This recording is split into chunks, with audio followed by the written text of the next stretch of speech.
Post office GDS ग्रामीण डाक सेवक भरती 2026 महाराष्ट्रातर्फे विद्यार्थी मिळून 28,000 जागांसाठी पोस्ट ऑफिस जीडीएस ग्रामीण डाक सेवकची भरती चालू आहे। आणि या भरतीमध्ये शिक्षण फक्त 10वी पास लागते। महाराष्ट्रातील आपण कोणत्याही जिल्ह्यातले असाल तर मुलं मुलींना फॉर्म भरता येणार आहे पोस्ट ऑफिस जीडीएस ग्रामीण डाक सेवकमध्ये। आणि आपलं जर या भरतीमध्ये सिलेक्शन झालं तर पगार सुद्धा यामध्ये जे बीपीएम पदामध्ये 12,000 ते 29,000 रुपये महिना, असिस्टंट ब्रांच पोस्टमास्टरमध्ये 10,000 ते 24,000 आहे आणि डाक सेवकमध्ये 10,000 ते 24,000 रुपये। तर यामध्ये 10वी पासच लागते आणि या भरतीमध्ये सिलेक्शन होण्यास जास्त चान्स आहे। मी तुम्हाला असं कोण सांगू राहिलो, या भरतीमध्ये कोणत्याही पेपरनी, कोणत्याही ग्राउंडनी, कोणत्याही मुलाखतनी 10वीच्या पर्सेंटेजवर आपला पोस्ट ऑफिस जीडीएस ग्रामीण डाक सेवकमध्ये सिलेक्शन होणार आहे, लक्षात ठेवा, ठीक आहे। आणि सेंट्रल गव्हर्नमेंट जॉब आहे आणि भरपूर विद्यार्थ्यांनी जे विद्यार्थी मिळवणं ट्रिक माहीत नाही की आपल्याला फॉर्म भरताना ट्रिक कोणती लावायची आहे। आणि त्याचबरोबर भरपूर विद्यार्थ्यांना हे माहीत नाही कोणत्या डिव्हिजनचा कट ऑफ जास्त जाते, कोणकोणत्या डिव्हिजनचा कट ऑफ कमी जाते। तर मी तुम्हाला याबद्दल सांगणार आहे कोणकोणत्या डिव्हिजनचा कट ऑफ कमी जाणार आहे, कोणकोणत्या डिव्हिजनचा जास्त कट ऑफ जाणार आहे, याबद्दल आपण आजच्या व्हिडिओच्या माध्यमातून बोलणार आहे। ज्यांना 60% असेल, 50% असेल, 70%, 80%, 90% आपलं सिलेक्शन होण्यासाठी या ठिकाणी कोणत्या डिव्हिजनमध्ये आपल्याला फॉर्म भरावा लागणार आहे, याच्या अगोदर कमी कट ऑफ पुढचा गेला होता। आजच्या व्हिडिओच्या माध्यमातून तुम्हाला माहिती सांगणार आहे। आजचा व्हिडिओ खूप महत्त्वाचा होणार आहे, व्हिडिओ शेवटपर्यंत बघा आणि व्हिडिओला आताच लाईक करा। नमस्कार विद्यार्थी मित्रांनो, माझी नोकरी कॉर्नर यूट्यूब चॅनलवर मी गोपाल अनखळे तुमचं सर्वांचं सहर्ष स्वागत करतो। तर मित्रांनो, व्हिडिओचा थंबनेल बघून तुमच्या लक्षात आलं असेल की आपला व्हिडिओ कोणता। नमस्कार विद्यार्थी मित्रांनो, माझी नोकरी कॉर्नर यूट्यूब चॅनलवर मी गोपाल अनखळे तुमचं सर्वांचं सहर्ष स्वागत करतो। तर मित्रांनो, व्हिडिओचा थंबनेल बघून तुमच्या लक्षात आलं असेल की आपला व्हिडिओ कोणत्या टॉपिकवर होणार आहे। व्हिडिओ सुरू करण्याच्या आधी आपल्या यूट्यूब चॅनलला सबस्क्राइब करा, जेणेकरून प्रत्येक भरतीचे अपडेट तुमच्यापर्यंत सर्वात आधी पोहोचेल। जास्त करून पोस्ट ऑफिस जीडीएस ग्रामीण डाक सेवक भरतीच्या रिलेटेड जास्त व्हिडिओ आपल्या चॅनलवर अपलोड करत असतो आणि 10वी 12वी पास भरतीच्या रिलेटेड जास्त व्हिडिओ आपल्या चॅनलवर अपलोड करत असतो।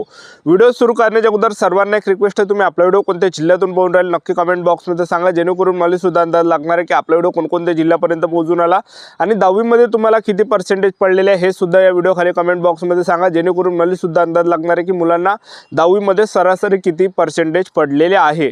तर पहा विद्यार्थी मित्रांनो, पोस्ट ऑफिस जीडीएस ग्रामीण डाक सेवकची ही चांगली या ठिकाणी भरती चालू आहे, लक्षात ठेवा, ठीक आहे। तर आता मी तुम्हाला सर्वात अगोदर या ठिकाणी डिव्हिजन सांगून देतो, कोणकोणते असे डिव्हिजन आहे ज्या ठिकाणी कट ऑफ जास्त गेलेला आहे, जेणेकरून एक अंदाज तुम्हाला लागणार आहे। तर पहा, अकोला डिव्हिजनचा कट ऑफ जास्त जाते, त्याचबरोबर अहिल्यानगर डिव्हिजनचा कट ऑफ जास्त जाते, अमरावती डिव्हिजनचा कट ऑफ जास्त जाते, कारण की हे चांगले जिल्हे आहे। चांगले जे जिल्हे असते तर तिथला जो कट ऑफ हा नेहमी या ठिकाणी कट ऑफ जास्त जाते, कारण की तिथं ज्यांना चांगले पर्सेंटेज असते ते विद्यार्थी इथं फॉर्म भरते, लक्षात ठेवा, ठीक आहे। त्यानंतर बारामती डिव्हिजनचा पण कट ऑफ जास्त जाते, त्याचबरोबर बीड डिव्हिजनचा पण कट ऑफ जास्त जाते, भुसावळ डिव्हिजनचा पण कट ऑफ जास्त जाते, बुलढाणा डिव्हिजनचा पण कट ऑफ जास्त जाते, छत्रपती संभाजी महाराजनगर डिव्हिजनचा पण कट ऑफ जास्त जाते, धाराशिव डिव्हिजनचा पण कट ऑफ जास्त जाते, धुळे डिव्हिजनचा पण कट ऑफ जास्त जाते, जळगाव डिव्हिजनचा पण कट ऑफ जास्त जाते, कोल्हापूर डिव्हिजनचा पण कट ऑफ जास्त जाते, मालेगाव डिव्हिजनचा पण कट ऑफ जास्त जाते, त्याचबरोबर मुंबईचा पण कट ऑफ जास्त जाते, त्याचबरोबर जे नागपूर डिव्हिजनचा पण कट ऑफ जास्त जाते, नागपूर मुफसिलचा पण कट ऑफ जास्त जाते, त्याचबरोबर जे नांदेड डिव्हिजनचा पण कट ऑफ जास्त जाते, नाशिक डिव्हिजनचा पण कट ऑफ जास्त जाते, नवी मुंबई डिव्हिजनचा पण जास्त कट ऑफ जाते, पंढरपूर डिव्हिजनचा पण कट ऑफ जास्त आहे, परभणी डिव्हिजनचा पण कट ऑफ जास्त आहे, पुणे सिटी ईस्ट डिव्हिजनचा पण कट ऑफ जास्त आहे, पुणे सिटी वेस्ट डिव्हिजनचा पण कट ऑफ जास्त आहे, पुणे मोफसिलचा पण कट ऑफ जास्त जाते, सांगली डिव्हिजनचा पण कट ऑफ जास्त आहे, सातारा डिव्हिजनचा पण कट ऑफ जास्त आहे, श्रीरामपूर डिव्हिजनचा पण कट ऑफ जास्त आहे आणि सोलापूर, ठाणे आणि यवतमाळ या डिव्हिजनचा पण कट ऑफ जास्त आहे।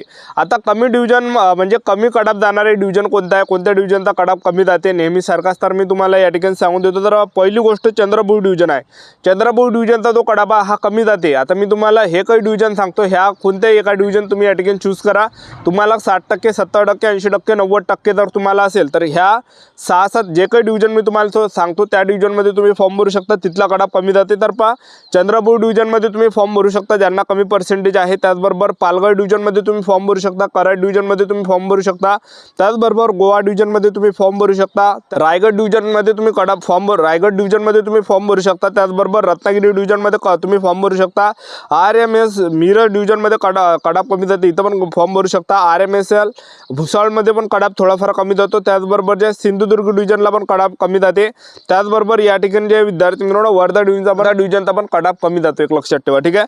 तर हे काही डिव्हिजन आहे, चंद्रपूर डिव्हिजनचा पण कट ऑफ कमी जाते, कारण की 325 जागा तिथं आहे, पालघर डिव्हिजनचा पण कट ऑफ कमी जाते, गोवा डिव्हिजनचा पण कट ऑफ कमी जाते, एक लक्षात ठेवा, ठीक आहे। तर हे काही डिव्हिजन मी तुम्हाला सांगितलं कमी कट ऑफ जाणारे। तर यापैकी तुम्हाला जे काही आवडते तिथं तुम्ही ते चूज करा आणि तिथं फॉर्म भरू शकता, ठीक आहे. म्हणजे मी जर तुम्हाला एकदा सांगितलं सर्वजण तुम्ही एका डिव्हिजनमध्ये फॉर्म भरणार आहे, त्यामुळे मी तुम्हाला हे काही सेफ डिव्हिजन आहे हे या ठिकाणी सांगितले आहे. यामधलं जे तुम्हाला जवळपास पडते, जे चांगलं तुम्हाला पडते तिथं तुम्ही फॉर्म भरू शकता. जो जिल्हा तुम्हाला आवडत असेल तिथं तुम्ही फॉर्म भरू शकता, ठीक आहे. तर हे काही डिव्हिजन आहे कमी कट ऑफ जाणार आहे. आता आपल्याला फॉर्म भरताना कोणते ट्रिक लावायचे, तर पहा विद्यार्थी मिळून आता एक उदाहरण तुम्हाला देऊन आलो. जसं आता तुम्ही वर्धा डिव्हिजनमध्ये फॉर्म भरून आले, तर वर्धा डिव्हिजनमध्ये समजून आपल्या कॅटेगरीचे या ठिकाणी 50 जागा आहे आणि 50 जागा ह्या ओपन कॅटेगरीच्या आहे. आपल्याला फक्त एका डिव्हिजनमध्ये फॉर्म भरता येते. जेवढे काही डिव्हिजन आहे त्यापैकी फक्त एका डिव्हिजनमध्ये फॉर्म भरता येते. फक्त आपल्याला ओपन कॅटेगरीच्या जागेवर फॉर्म भरता येते. आता एक उदाहरण देऊन आलो. आता आपल्याला वर्धा डिव्हिजनमध्ये फॉर्म भरायचा. आता तुम्ही समजून या ठिकाणी SC कॅटेगरीच्या आहे, तर तुम्हाला फॉर्म कशा प्रकारे भरायचा. पहिले वर्धा डिव्हिजनमध्ये ज्या काही 50 जागा आहे SC कॅटेगरीच्या, पहिले तिथं प्रिफरन्स द्या. त्या जागेवर 50 जागेवर प्रिफरन्स दिल्यानंतर 51 पासून 100 पर्यंत प्रिफरन्स ओपन कॅटेगरीच्या जागेवर द्या. अशा प्रकारे आपल्याला फॉर्म भरत आहे. तुम्ही OBC कॅटेगरीच्या असाल तर आपल्या वर्धा डिव्हिजनमध्ये समजून द्या. आता यवतमाळ डिव्हिजन आहे, यवतमाळ डिव्हिजनला 50 जागा आहे समजून द्या. उदाहरण देऊन आलो. पहिले OBC कॅटेगरीच्या जेवढ्या काही जागा असेल 10 म्हणा, 15 म्हणा, 20 म्हणा, तर पहिले त्या जागेवर समजून द्या. एक उदाहरण देऊन आलो. 20 जागा OBC कॅटेगरीच्या यवतमाळ डिव्हिजनमध्ये, पहिले 20 जागेवर आपला प्रिफरन्स द्यायचा. 20 जागेवर प्रिफरन्स दिल्यानंतर 21 पासून 50 पर्यंत ओपन कॅटेगरीच्या जागेवर प्रिफरन्स द्यायचा आहे, ठीक आहे.